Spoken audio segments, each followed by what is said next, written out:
ভয় পায়নি, ছাত্র শিবির আগামীতেও ভয় পাবে না। একই সাথে বর্তমান সময়ে বিএনপি এবং জামাত ইসলাম তাদেরকেও সতর্ক করছি, আপনারা কোন সন্ত্রাসী গ্রেফতার হওয়ার পরে যে সুপারিশ করেন, এই সুপারিশ বন্ধ করেন। আপনাদের পক্ষ থেকে কোন সন্ত্রাসীর পক্ষে সুপারিশ আমরা আশা করি না।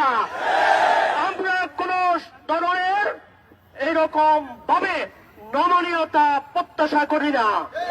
আপনাদের নমনীয়তার কারণে, আপনাদের সুশীল কারণের কারণে বর্তমান সরকার খুব দ্রুত সময়ে অন্তর্বর্তীকালীন সরকার একটা নির্বাচনের সরকার হয়ে যাচ্ছে, বিপ্লবী সরকার হচ্ছে না।